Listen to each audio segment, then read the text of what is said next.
Queen excluders. Do we use queen excluders? One of the advantages of the barn hive is we don't have to have a queen excluder with it. We can dispense with that piece of equipment because now with the barn hive we have all the same size frame.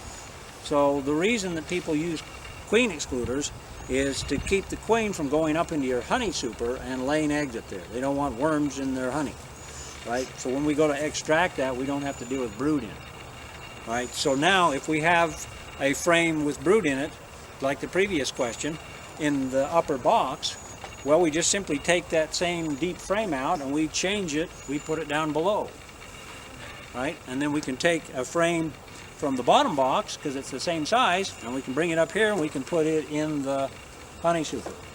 So we don't have to worry about where the queen is, whether the queen's laying eggs in a box that is intended for honey that we wanted to harvest for ourselves as surplus.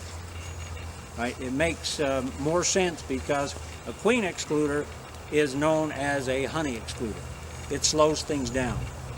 The worker bees resist going through that excluder.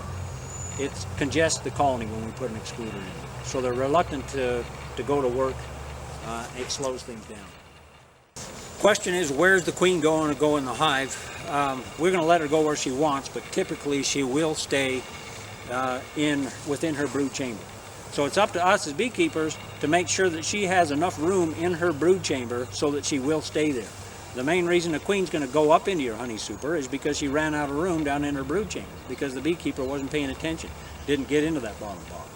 Right, so some queens need more room. They'll put brood in 3 deep boxes high if you let them. They've got if they have the workforce to accommodate that large of a brood chamber, she'll move up into 3 boxes.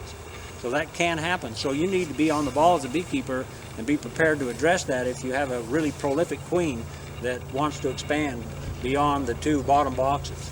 And so you just need to keep an eye on them. If they are starting to put honey or nectar that they've gathered in the queen's brood chamber, then she's going to go up looking for a place to lay eggs. Right? So you make sure that she has plenty of space in that bottom box, and typically she'll stay down there. So sometimes she'll move up because they want that incubation temperature. It may be warmer up higher, not drafty down below, like in the case of a screened bottom or a wide open entrance in the springtime when it's cold at night.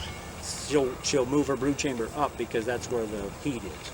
Right? So those are issues you need to be aware of as a beekeeper. Help that queen to manage her brood chamber, and if you do it correctly, she should stay down in that bottom box.